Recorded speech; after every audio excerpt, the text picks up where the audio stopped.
Students, इन दिनों में हम कॉमर्स स्कूल लेक्चरर की तैयारी कर रहे हैं और ये हमारा 18वां सैम्पल पेपर है। जैसे कि आप जानते हैं कि हर सैम्पल पेपर में वैसे 150 क्वेश्चन होते हैं, लेकिन उसमें से 10 क्वेश्चन मैं सेलेक्ट कर लेता हूं और उसका वीडियो आपके सामने आ रहा है। तो पेपर के अंदर 8वां क्वेश्चन आपको पूछेगा कि X Y and Z are partners sharing profits in the ratio of 5:3 तीन पार्टनर्स थे। X wants to retire, X जाना चाहता है and goodwill is valued at 1 lakh रुपए। हम जानते हैं कि जब कोई पार्टनर जाता है तो गुडविल का वैल्यूएशन होता है। New profit sharing ratio of continuing partners will be equal. तो एक्स के जाने के बाद वाई और जेड ने कहा कि हमारा शेयर इक्वल होगा। Journal entry for goodwill on retirement of x will be. तो अब आपको बताना है कि इसकी जर्नल एंट्री क्या होगी। ठीक है, हमेशा की तरह मेरी बात मानिए कि आप अब इस क्वेश्चन को खुद सॉल्व कीजिए। आप देखिए कि इस क्वेश्चन का क्या आंसर हो सकता है। देखिए एक्स जा रहा है तो एक्स हो गया रिटायरिंग पर्सन और you can say sacrificing person. तो हम सेक्रीफाइसिंग पर्सन को तो करेंगे क्रेडिट और रिटायरमेंट के केस में जिनको गेन हुआ है उनको हम करेंगे डेबिट। तो वाई और जेड को गेन हुआ है और कितना हुआ है इसके लिए आपको गेन रेशियो निकालना होगा। गेन रेशियो का फॉर्मूला होता है आपका न्यू माइनस ओल्ड।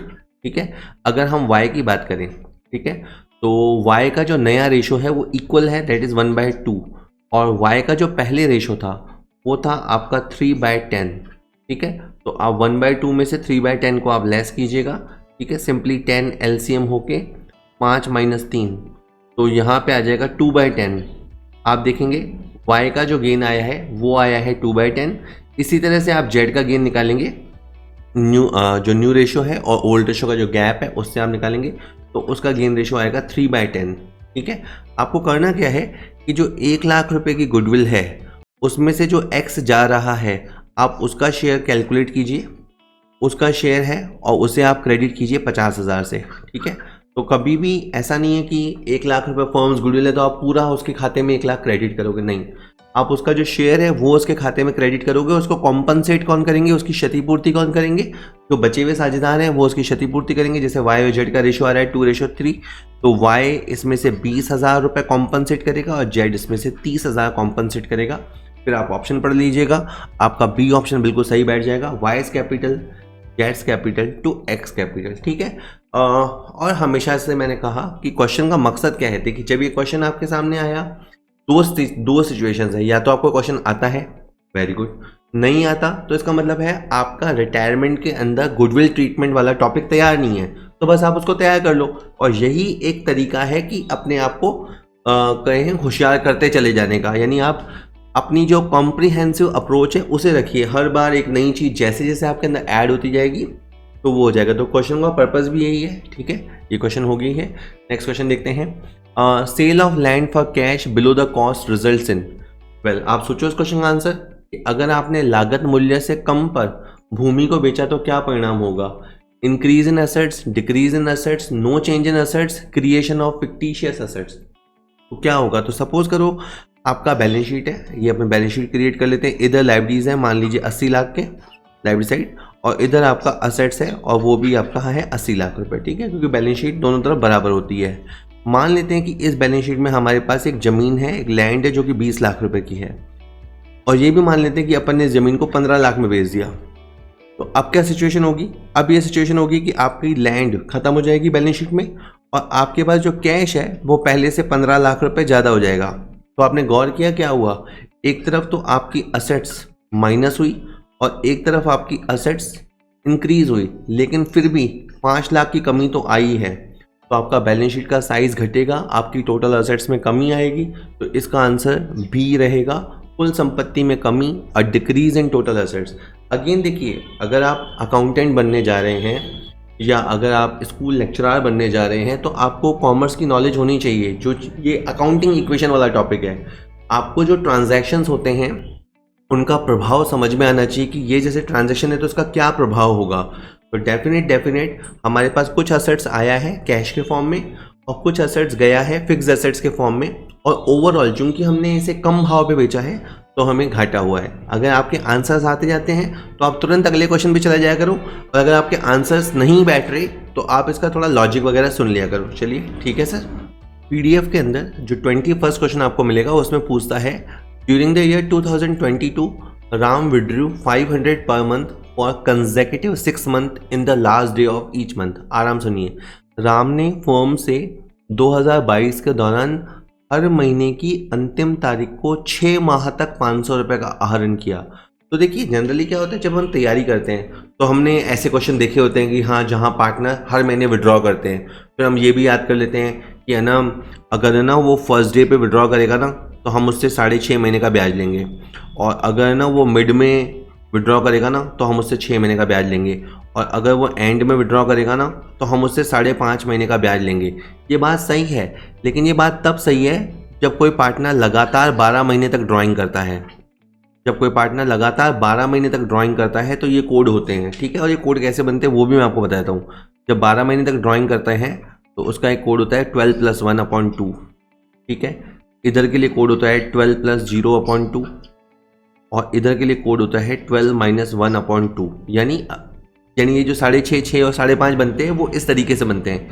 लेकिन अगर किसी पार्टनर ने ड्राइंग ही 6 महीने किया है तो आपके कोड चेंज हो जाएंगे। अब आपका कोड हो जाएगा 6 + 1, 6 + 0 और 6 - 1, ठीक है। अपॉन में 2 तो है ही है। तो अब आपका जो कोड है 6 में से 1 गया, लाइक 5, और 5/2 यानी 2.5। तो अब आपका जो कोड है क्वेश्चन के लिए वो 2.5 है। तो दिमाग से 5.5 को निकाल दीजिए अगर किसी पार्टनर ने 6 महीने तक के ड्राइंग किए हैं, ठीक है। एक सिली मिस्टेक आपके 2 या 3 नंबर कटवा देगा, आपको हो सकता है आउट ऑफ द रेस कर दे। इसी तरह एक सिंगल क्वेश्चन करके ही आप मेरिट में आते हैं। तो यही फ़र्क होता है, जो जीत जाते हैं और या कम लाइन पे रह जाते हैं। और लाइन पे रह जाते हैं ना, फिर बड़ा अफसोस होता है कि यार थोड़ा पढ़ लेते, 2-4 वीडियो देख लेते, 25-50 PDF के क्वेश्चन सॉल्व कर लेते, ठीक है। यही बात है। खैर, अब बात आ गई है। देखिए जो राम है उसने जो ड्राइंग किया है वो, जैसे कि देखा अपन ने 500 रुपये ड्राइंग किया है, तो जो 6 महीने तक उसके ड्राइंग होंगे वो 3000 रुपये होंगे। तो ये 3000 तो हो गई ड्राइंग, इसमें तो आप कुछ कर नहीं सकते। जो रेट है क्वेश्चन में गिवन वो 12% है, तो उसमें भी आपको कुछ नहीं करना, आपको सिंपली 12% लिखना है। और मैंने कहा ना कोड का गेम है, तो आपको जो कोड लगाना है वो है लगाना है 2.5, ठीक है। 2.5/12, ठीक है। यहाँ पे 6 मत कर देना कि यहाँ पे कोड भी चेंज हो जाएगा। 2.5/12, ठीक है। तो ये 12 से 12 कैंसिल हो गया, और ये 2 0 से 2 0 कैंसिल हो गया, और ये पॉइंट नीचे आ गई, और ये 0 से 0 कैंसिल हो गया, और 25 × 3 75। तो आपका इस क्वेश्चन का आंसर 75 रुपये आएगा। 75 रुपये विल बी द आंसर, ठीक है sir. An agreement comes into existence. एक अग्रीमेंट का जन्म कब होता है? तो हम जब लॉ पढ़ते हैं, जैसे भारतीय अनुबंध अधिनियम, इंडियन कॉन्ट्रैक्ट एक्ट 1872 पढ़ते हैं, तो एक बहुत सिंपल कोड है कि offer plus acceptance equal to agreement. कि अगर एक पार्टी ऑफर करे और दूसरी पार्टी समझते हुए राजी खुशी उसके ऊपर अपनी राजीनामा दे दे, सहमति दे दे, कंसेंट दे दे, तो हम कहते हैं कि अग्रीमेंट का निर्माण हुआ। तो एक अग्रीमेंट का जन्म तब होता है जब ऑफर और एक्सेप्टेंस होती है। तो ए ऑप्शन लिखा है जब ऑफर किया जाता है, तो केवल ऑफर से तो अग्रीमेंट नहीं बनेगा। सेकेंड है when offers are exchange between the parties. जब पार्टीज आपस में एक दूसरे को ऑफर देती हैं तो उसमें भी अभी तक सहमति या कंसेंट तो है नहीं, तो इसमें भी अग्रीमेंट नहीं होगा। When offeree signifies is assent to the offeror, बिल्कुल सही है। जब जो ऑफरी है, मतलब एक तरफ से तो प्रस्ताव होगा, उसको बोलेंगे ऑफरर, और जिसको प्रस्ताव किया गया है उसको बोलेंगे ऑफरी। तो जब ऑफरी मतलब इशारा दे देता है, सहमति दे देगा कि यस मुझे मंजूर है, जो आप कह रहे हो, जैसे मैंने कहा कि मोबाइल आप 15,000 में लोगे क्या, आपने कहा हाँ ठीक है 15,000 में मेरे को मंजूर है, तो कहा जाएगा कि आपके और मेरे बीच में अग्रीमेंट हो गया है। और लास्ट में लिखा है when the offeree accepts an offer with some of its condition. अब कई बार क्या होता है, हम सामने वाले को बोलते हैं 15,000 में मोबाइल लेगा क्या, तो वो कहते हैं हाँ ले तो लूंगा लेकिन मैं ना 5-5 हज़ार करके दूंगा। तो उसने क्या किया, यस तो किया है लेकिन कंडीशन लगा दी। तो जब कंडीशनल एक्सेप्टेंस होती है तो कंडीशनल एक्सेप्टेंस से काउंटर ऑफर का जन्म होता है, उससे स्थानापन्न प्रस्ताव का जन्म होता है। तो ये आपको ध्यान रखना है, अग्रीमेंट का जन्म तभी होता है जब हम जो प्रस्ताव रखें, सामने वाला हमारे प्रस्ताव को एज इट इज स्वीकार करे, तो जाके अग्रीमेंट का निर्माण होता है। तो डी इसमें आंसर नहीं है, क्योंकि उसने किंतु परंतु कंडीशन लगा दी कि मैं ले तो लूंगा लेकिन मैं पैसे बाद में दूंगा, मैं ले तो लूंगा लेकिन पैसे टुकड़ों में दूंगा। ऐसा कुछ भी अगर उसने कर दिया तो फिर वो एक्सेप्टेंस 100% एक्सेप्टेंस नहीं है, वो कंडीशनल एक्सेप्टेंस है। और फिर उस केस में आपके अग्रीमेंट का निर्माण नहीं हो पाता। तो इस क्वेश्चन का आंसर सी रहने वाला है। चलिए सर नेक्स्ट क्वेश्चन देखते हैं। पीडीएफ के अंदर जो 42वां क्वेश्चन आएगा वो है फिस्कल डेफिसिट। काफी टफ क्वेश्चन है। फिस्कल डेफिसिट राजकोषीय घाटा कैन बी नोन थ्रू, अगर आप टोटल एक्सपेंडिचर में से टोटल रेवेन्यू घटाएंगे तो आएगा, टोटल एक्सपेंडिचर में से टोटल रेवेन्यू घटाएंगे तो आएगा, टोटल एक्सपेंडिचर में से आप revenue receipt, recovery of loan, other receipt घटाएंगे तो आएगा। तो बिल्कुल सर इस सी वाले तरीके से आपका फॉर्मूला आ जाएगा। मैं आपको अगली स्लाइड में इसका एक कैलकुलेशन दिखाता हूँ, उससे आपको थोड़ा सा बेटर आइडिया होगा, लेकिन ओवरऑल ये थोड़ा समझना मुश्किल ही है। तो राजकोषीय घाटा निकालने के लिए आपके जो टोटल एक्सपेंडिचर है उसमें से जितने आपके रेवेन्यू से वसूल हो जाते हैं, जितने आपके दिए हुए लोन से वसूल हो जाते हैं या अदर इनकम से वसूल हो जाते हैं वो सब ठीक है, बाकी जो भी रहेगा वो घाटा रहेगा। और घाटा आपको बोरो करके पूरा करना पड़ेगा। किसी भी गवर्नमेंट को राजकोषीय घाटे को पूरा करने के लिए बोरो करना पड़ता है, ठीक है। तो ये इसका सी वाला आप सूत्र अच्छे से याद कीजिएगा। मैं आपको एक स्लाइड बताता हूँ, अब इसको आप बहुत ध्यान से देखिएगा। ये भारत सरकार का बजट है 2016-17 का और फिगर्स करोड़ों में है। सबसे पहले देखो क्या आ रहा है, रेवेन्यू रिसिप्ट, ठीक है। मैं कुछ कुछ बातों का मतलब भी बताता हूँ, ध्यान से सुनिएगा जितना आप सुन पाए समझ पाए। आपके पास जो रेवेन्यू है ना वो है 1374, ठीक है। इसे इतना ही बोल देते हैं, पूरा बोलने की जरूरत नहीं है। 1374 के रेवेन्यू रिसिप्ट हैं। इसमें टैक्स की वजह से भी आए और नॉन टैक्स से भी आए, दोनों ही जगह से आए। आपके पास इतने रेवेन्यूज आ गए, ठीक है। इसके अलावा कैपिटल रिसिप्ट है। कैपिटल रिसिप्ट कैसे आए आपके पास, आपने जैसे लोन वसूल किए या दूसरी तरह की वसूलियाँ करी, इस तरह से आपके पास कैपिटल रिसिप्ट आए, ठीक है। तो रेवेन्यू रिसिप्ट भी हैं और कैपिटल रिसिप्ट भी हैं इस तरह से, या आपने लोगों से बोरो भी किए हैं। तो ये आपके टोटल रिसिप्ट है। जो पैसा आपका कुल मिला के आया है वो ये आया है 1975,194। इतना ही पैसा आपके पास खर्च हो गया है, ठीक है। और ये पैसा आपने कहाँ कहाँ खर्चा किया है, कुछ पैसा आपने रेवेन्यू आइटम्स पे खर्च किया है, कुछ आपने इंटरेस्ट पेमेंट किया है, कुछ आपने लोगों को ग्रांट वगैरह दिए, वो उन सब में आपका पैसा खर्च हुआ है। और पूंजीगत खाते के अंदर भी आपका पैसा खर्च हुआ है। तो अगर बाय द वे आपसे कभी ये पूछे ना कि रेवेन्यू डेफिसिट कैसे निकालोगे, तो आपको क्या करना है, रेवेन्यू रिसिप्ट में से रेवेन्यू एक्सपेंडिचर को घटाना है।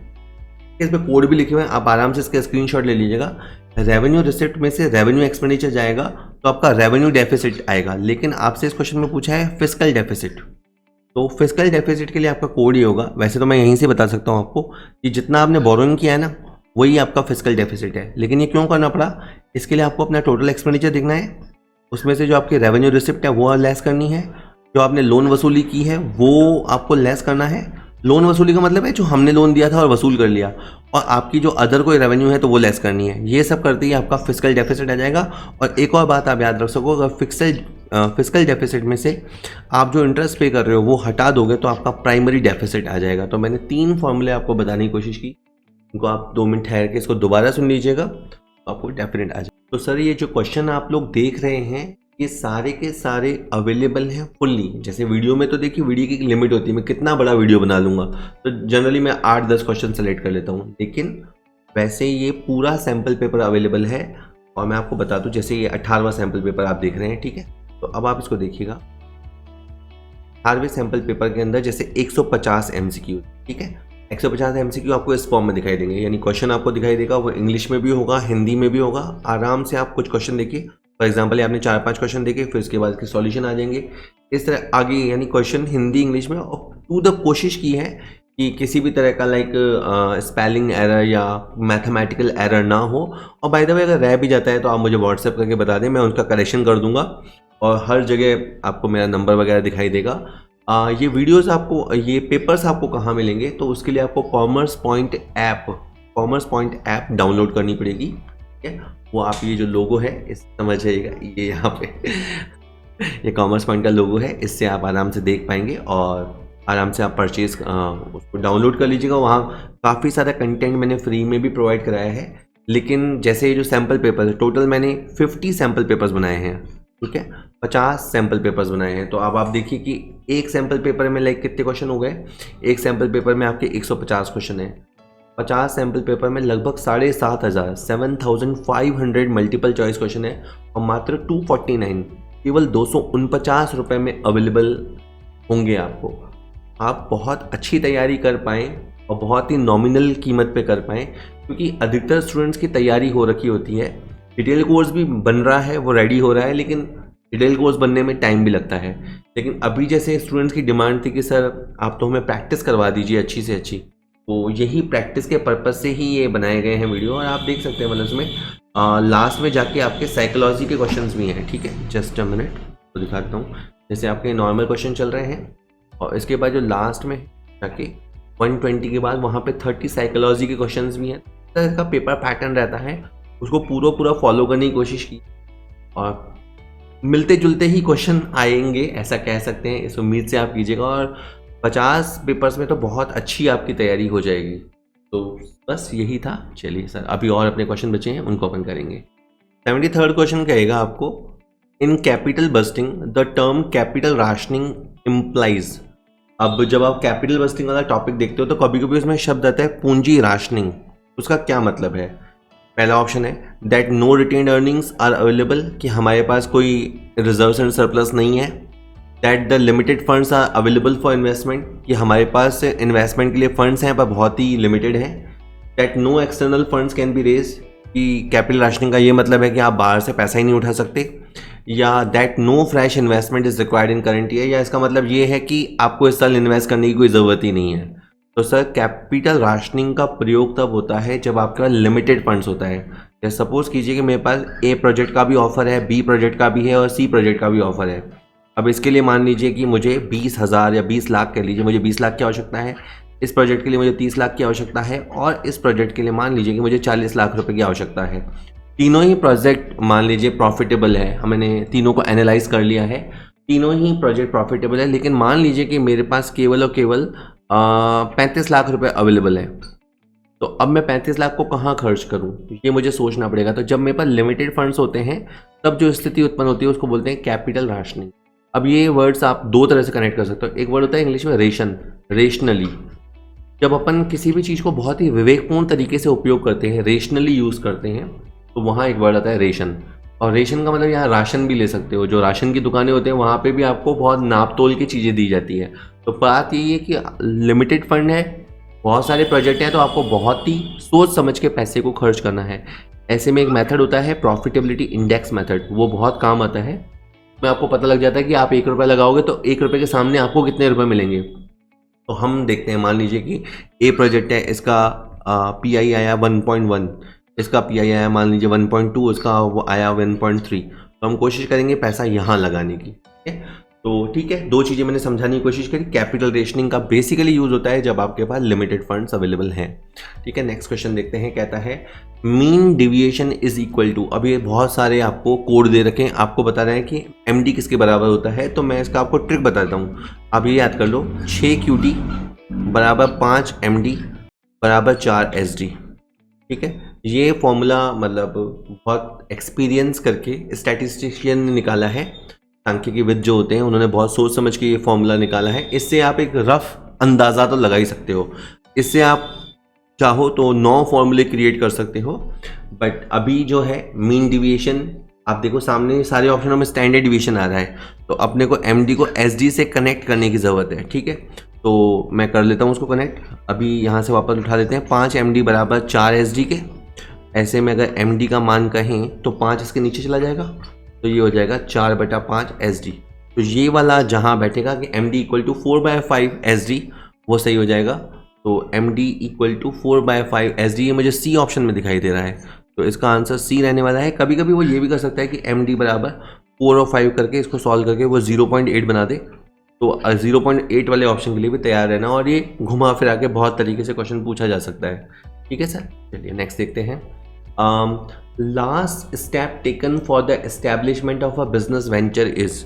बिजनेस भी ऑब्वियस सी बात है, कॉमर्स में तो ये इकोनॉमिक साइड के, EFM साइड के, बिजनेस साइड के, अकाउंट साइड के कुछ भी क्वेश्चन पूछ लेता है। तो ये कहता है कि कोई बिजनेस वेंचर होता है, उसमें उसका जो एस्टेब्लिशमेंट से संबंधित लास्ट स्टेप कौन सा है। पहला है ऑप्शन अरेंजिंग फाइनेंस, वित्त की व्यवस्था करना, बिल्डिंग वेंचर स्ट्रक्चर, उपक्रम संरचना का निर्माण करना, commencement of the venture, business को शुरू करना, या अपॉर्चुनिटी एनालिसिस। तो देखिए आप खुद सोचिए कि अभी तो आप पढ़ाई कर रहे हैं, आप जॉब वॉब की तैयारी कर रहे हो इसलिए शायद वीडियो सुन रहे हो, पर कल को आप बिजनेस करना चाहो, मान लीजिए कि आप किसी भी वजह से बिजनेस करना चाहते हैं, तो आप सबसे पहले क्या करेंगे?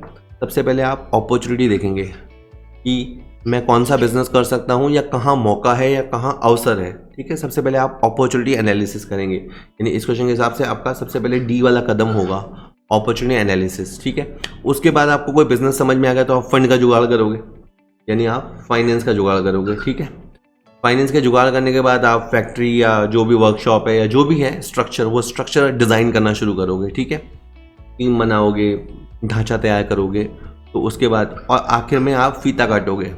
तो लोगों को लगता है कि फीता काटना शुरुआत होती है, पर देखा जाए अगर शुरू से समझें, अगर एक उद्यमी के तौर से समझें, इसको आप उद्यमिता का लेक्चर से भी ले सकते हो, अगर आप एक एंटरप्रेन्योर की तरह सोचें तो फीता काटना तो सबसे लास्ट का स्टेप है।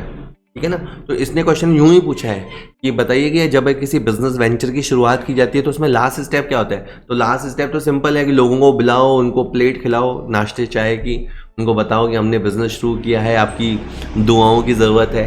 तो commencement of the venture actually is the last step taken for the establishment of a business venture. मैं आप लोगों को ये बात समझा पाया, क्योंकि जनरली किसी को क्या लगता है कि सबसे पहले तो बिजनेस शुरू होता है उसके बाद ये होता है। यहाँ क्वेश्चन का सेंस थोड़ा दूसरा है। ठीक है, चलिए 109 नंबर पे आपसे पूछेगा which one of the following is not a component of direction, इनमें से कौन सा निर्देशन का घटक नहीं है? देखिए सर, अपन जब सुनते हैं कि फंक्शंस ऑफ मैनेजमेंट, प्रबंध के कार्य बताइए, तो आपका आ जाता है प्लानिंग, आ जाता है ऑर्गेनाइजेशन, आ जाता है स्टाफिंग, आ जाता है डायरेक्टिंग, आ जाता है और कंट्रोल आता है। ठीक है, अब कहने को तो ये 5 काम है, लेकिन इसके अंदर अंदर भी बहुत सारे काम होते हैं। तो जो डायरेक्शन है, जहाँ अपन अपने कर्मचारी को निर्देशन देते हैं, तो उसमें क्या नहीं होता? सुपरविज़न होता है, करना पड़ता है, कम्युनिकेशन करना पड़ता है, लीडरशिप प्रोवाइड करनी होती है, फॉरकास्टिंग नहीं होता। क्योंकि फॉरकास्टिंग का कहीं ना कहीं जो संबंध है, इसका संबंध प्लानिंग से संबंधित है, इसका डायरेक्शन से कोई संबंध नहीं है। बाकी और मैं आपको बताता हूँ, देखिए आपके जो डायरेक्शन है ना, उसके अंदर 4 कंपोनेंट होते हैं। कम्युनिकेट करना, एक तो आप उनको समझाओगे, जो आपकी टीम है, आप देखिए टीम को क्या कर रहे हैं, मैनेज कर रहे हैं एज अ मैनेजर, चाहे आप मिडिल लेवल मैनेजर हो, चाहे टॉप मैनेजर हो, चाहे बॉटम मैनेजर हो, तो आप कम्युनिकेट करोगे क्या चीज़ है, क्या बनाना है, कैसे बनाना है। फिर सुपरवाइज़ करोगे, कहीं वो गलती ना कर दें, सारा कबाड़ा करके आ जाएंगे, तो आप उनको सुपरवाइज़ करोगे, आप उनको मोटिवेट करोगे। तो अब देखो मोटिवेशन वाला पूरा टॉपिक इस छोटी सी बात के अंदर आ गया। और फिर आप उनको लीडरशिप प्रोवाइड करोगे, डांट के चलाना है, मिलजुल के चलाना है, कैसे हैंडल करना है, वो आपकी लीडरशिप स्टाइल होती है। तो ये सब आपका डायरेक्शन के अंदर आता है। तो आप देखो इसके चारों एलिमेंट्स, ये जो है ना, ये चारों आपने पढ़े, इसके अंदर पूर्वानुमान नहीं आया। पूर्वानुमान तो एक्चुअली प्लानिंग वाले स्टेज पे ही आ जाता है। ठीक है, तो ये आपको ध्यान रखना है। ठीक है, next is 120th question, partner who becomes a partner in the firm by agreement invest capital but never take active part in the conduct of business of the firm is called. Well, ये तो बहुत आसान question है कि एक ऐसा साझेदार जो ठहराव करके, बाकायदा अग्रीमेंट करके हमारी फर्म का पार्टनर बनता है, कैपिटल भी लगाता है, लेकिन व्यापार में सक्रिय रूप से यानी एक्टिवली पार्टिसिपेट नहीं करता, तो वो स्लिपिंग पार्टनर होता है। पैसे दे रहा है, मतलब वो ऐसे लोग होते हैं जैसे वो कहते हैं भैया काम तू कर, पैसा मैं लगा दूंगा, या पैसा तू भले कम लगा देना, पैसा मैं ज़्यादा लगा दूंगा, लेकिन मैं काम नहीं करूंगा, मैं रोज डे टू डे फंक्शंस नहीं कर सकता। दैट इज़, व्यापार में जो रोज काम होते हैं, मैं रोजमर्रा के काम नहीं कर सकता, मेरे पास टाइम नहीं है। तो ऐसा पार्टनर कहलाता है स्लिपिंग पार्टनर। तो इन ऑप्शनों में आप देखिए जो सी ऑप्शन है, निष्क्रिय साझेदार। ठीक है, इसको एक हिंदी में बहुत नाम होता है, निद्रालु, कुंभकर्ण, ये बस सोता रहता है, नॉट सोता रहता है, मतलब ये क्या है कि व्यापार के कार्यों में भाग नहीं लेता, पैसे लगा के भूल जाता है। ठीक है, बाकी भी आप जानते हैं नाम मात्र का साझेदार वो होता है जो अपना नाम यूज़ करने के लिए देता है फर्म को। ठीक है, मतलब उसकी ब्रांड वैल्यू होती है, उसके नाम की फर्द का हम इस्तेमाल करते हैं। उप साझेदार तो फर्म का साझेदार होता ही नहीं है, वो पार्टनर का पार्टनर होता है। जैसे कि हमारी फर्म में 3 लोग हैं, ABC, सी हमारी फर्म का पार्टनर है, वो ठीक है, लेकिन जो D है उसका C से कोई नाता है, तो वो पार्टनर का जो पार्टनर होता है वो उप साझेदार होता है। इसी तरह से पार्टनर बाय एस्टॉपल, कुछ ऐसी कंडीशंस हो जाती हैं कि कभी कभी जो साझेदार रियल में नहीं होता, लेकिन ऐसे सर्कमस्टांसेस हो जाते हैं कि उनको साझेदार मान लिया जाता है, तो पार्टनर बाय एस्टॉपल वो होता है। ठीक है, तो होप मैं आपको समझा पाया ये वीडियो में कुछ क्वेश्चंस आपको, और इसे आप स्लीपिंग पार्टनर या डॉर्मेंट पार्टनर कह सकते हैं, जिसकी बात इस क्वेश्चन में चल रही है। होप वीडियो यूज़फुल रहा होगा। वीडियो को अपने साथियों के साथ शेयर कीजिए। अगर आप स्कूल लेक्चरर हो चुके हैं, होने वाले हैं, कैसे भी हैं, अपने साथियों को शेयर कीजिए। वीडियो पसंद आए तो लाइक कीजिए। इस चैनल पे मैं खूब सारे वीडियो बनाऊंगा, इस साल स्कूल लेक्चरर के लिए और अगले साल कॉलेज लेक्चरर के लिए। Thank you very much.